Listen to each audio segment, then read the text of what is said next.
The battle in Mexico over an attempt to arrest the son of the notorious drug lord El Chapo, turning the streets into a war zone. Vehicles set on fire to keep the authorities out.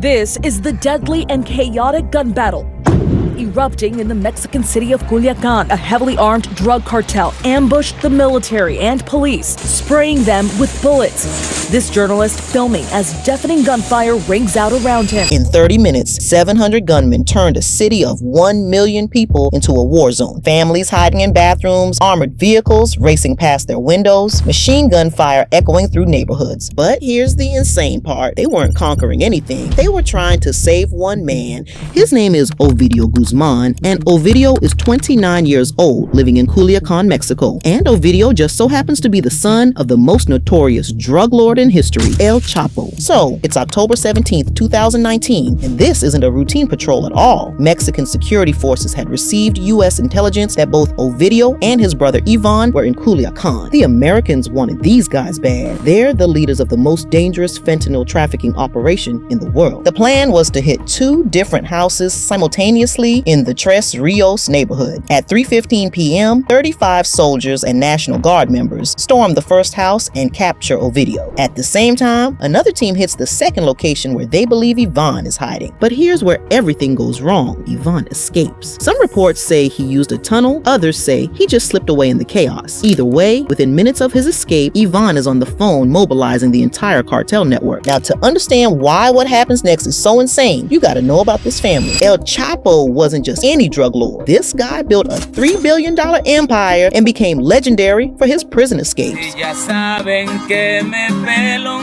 His latest, his escape, has already been immortalized in songs. The second time he broke out, he built a mile-long tunnel with lighting, ventilation, and a motorcycle on rails. He literally dropped through his shower floor and rode to freedom. When El Chapo got extradited to the U.S. in 2016, his sons took over. The 2 main brothers running things have completely different personalities, but together, they're unstoppable. Ivan Archivaldo Guzman is the older brother, 36 years old, and he's known as the strategic mastermind. But Ivan's also got a reputation for being absolutely ruthless. After El Chapo got locked up, Ivan became the undisputed leader of their faction. This guy doesn't just eliminate competition, he makes examples out of people. Then you've got Ovidio, who's more of the business guy. He handles logistics, money laundering, and keeping operations running smoothly. He's not as violent as Ivan, but he's just as smart. The thing about Ovidio is he grew up believing that being a Guzman meant you were untouchable. So, when Ivan escapes and realizes his brother has been captured, this isn't just about family loyalty. This is about their entire fentanyl empire. The Chapitos faction makes billions from synthetic drugs, and if the government can just snatch up cartel leaders without consequences, their whole business is at risk. But more than that, Ivan sees this as a test. If he lets the government take his brother, it shows weakness. It shows that maybe the Sinaloa Cartel isn't as powerful as everyone thinks, and Ivan can't let that happen. Within minutes of his escape, Ivan activates what can only be described as a pre-planned counter-assault. This isn't some panicked response. This is a military operation that they've clearly prepared for.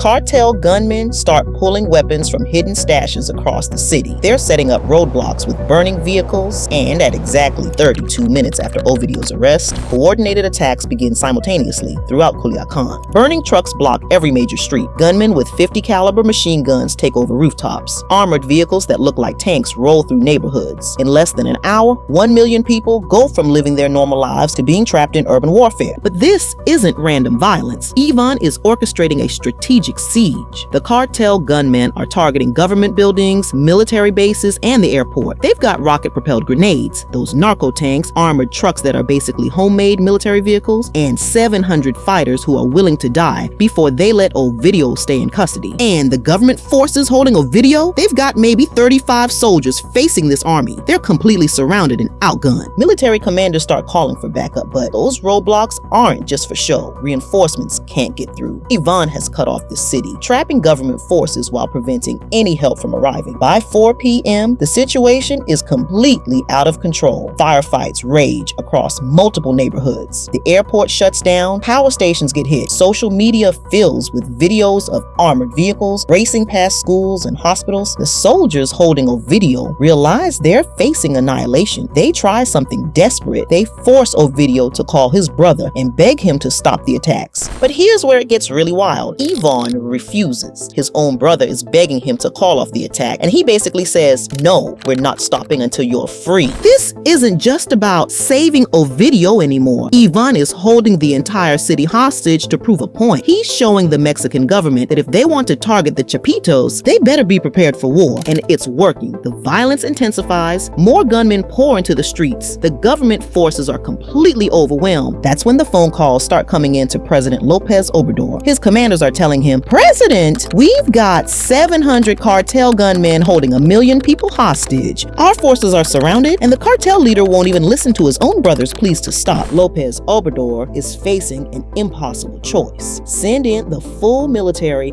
and risk hundreds of civilian casualties, or give in to criminals and admit the government is powerless. At 6:30 p.m., just over 3 hours after Ovidio's arrest, the president makes a decision that shocks the world. He personally calls his military commanders with an order no president in modern history has ever given. The police eventually letting El Chapo's son go. Mexico's president is defending that decision. So Mexican soldiers who captured one of the country's most wanted criminals are now taking off his handcuffs, walking him out of custody, and basically saying, "Sorry for the inconvenience, sir." Ovidio Guzmán walks free while his brother's army celebrates in the streets. The most powerful government in Latin America had just surrendered to a drug cartel. International headlines were brutal. The deadly gunfight between Mexican police and a narco militia protecting El Chapo's son, who of course is wanted in the U.S. Authorities say police had detained El Chapo's son when cartel operatives then ambushed them, turning the streets into a war zone there. Police forced to retreat. At least 8 people were killed. The Mexican government tonight now defending that decision to call off the raid,